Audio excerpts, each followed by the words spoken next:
I like to imagine it's like Demolition Man with the Pokemon games, or World, you know, where no one has any balls or nerve to actually do anything.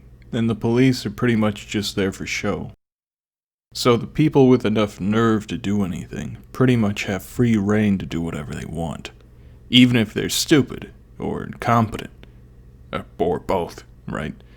And the only people able to stop the bad guys are the few people willing to actually do anything. And the people with the most willpower and nerve are, of course, trainers, who are actually willing to go fight, capture, and command powerful creatures that really should be able to kill them at any time. And by doing this, by exerting their willpower over these creatures, they gain actual power by controlling them. And the gym system and everything is basically just something made by the Chads of the world to test the other Chads' Chad levels to show off their Chadliness to the other Chads. And that's why the trainers can be so shitty, and the rules and criteria can be pretty much non-existent, because it's just whoever's Chad enough and feels like doing it in the area. So of course some areas have greater and lesser Chads.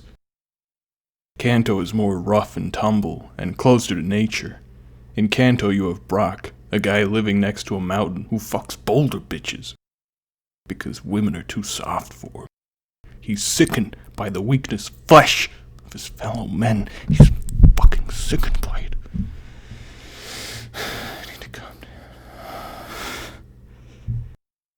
And Misty is an Olympic swimmer who deep dives into the fucking ocean and struggle fucks mermen just to show her dominance over the people of the ocean, while maintaining leadership of the water gym to show mastery of the water type, and therefore claiming the depths of the fucking ocean as her territory, for her fellow men to see that she has truly laid claim over the inhabitants of the depths of the ocean.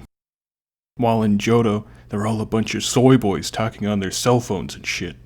So, Miltank girl, Whitney, she was the best they had in the area. And yes, she wasn't actually interested in Pokemon training. It was just a means to an end. She was the queen bee in her high school. And she wanted to cement her ownership of the dumb sluts in her city. The dumb fuckboy motherfuckers in her city, okay? As well as extend her reach and power throughout the generations. Not only gaining popularity, but rather gaining popularity, social power, as a means to an end of exerting her dominance over her fellow man, which is why she uses a normal type, which is the closest to humans. Of course, this social power also brings actual power on the world of Pokemon, which is all about dominance. It's all about exerting your dominance over other living things, the very world you live in, which is why, of course, most trainers will attack you just for making eye contact, just for walking past them, carrying Pokemon like a man with a weapon, signifying their prey to be hunted. The other Pokemon trainers will Chad check you every step of the way, as well as the wild Pokemon if you dare step into their territory. And that's why the other trainers don't care if your Pokemon are sick or injured or if it's a fair fight. They won't hesitate to take your money or beat you unconscious if you lost, if you lose, just like the wild Pokemon. They're animalistic. They don't care about societal rules, any social constructs other people live by, and shackles people choose to bind themselves in, or rather, find themselves unwilling or unable to break out of. Trainers only exist to exert their dominance, And you, likewise, don't care if your Pokemon are too strong for them, or if the type matching is too unfair. You're there to exert your dominance over them, and you exploit any weakness they have, and take any advantage you can get over them, just the same as they do to you.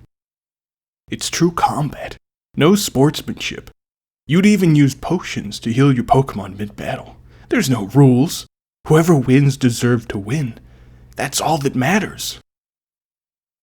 The only way you can even get money in the game is to beat other trainers and take their money, or sell the spoils you've taken from the earth and your fellow man. And all that is just a means to an end. You only seek to gain more power, to exert more dominance, which allows you to gain more dominance, which allows you to gain more power. It's a vicious cycle, a cycle which we all love and are deeply attracted to. Even the Pokemon won't listen to you if you didn't dominate them yourself, unless you have enough badges of a high enough worth to prove yourself as a dominant force. Psychologists put me on meds years ago. They never helped, so I stopped taking them.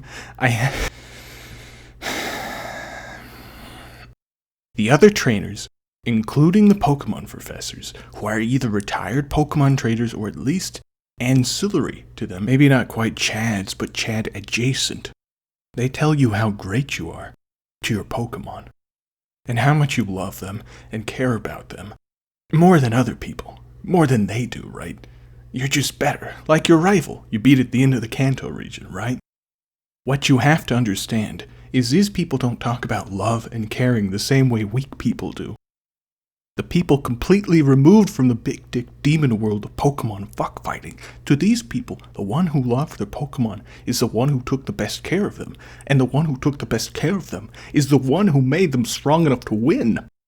In this game, in this world, dominance is power, and power is love, power is justice, power is everything, okay?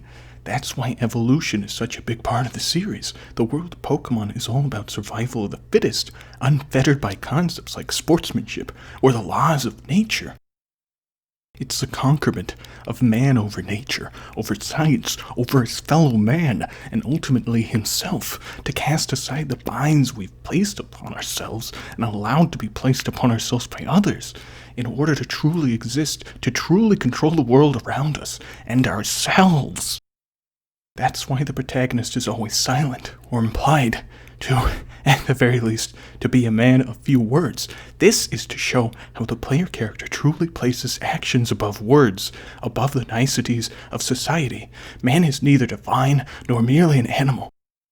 This is a true representation of man, of man's true nature, of man's place at the top of the natural world, between heaven and hell, between order and chaos.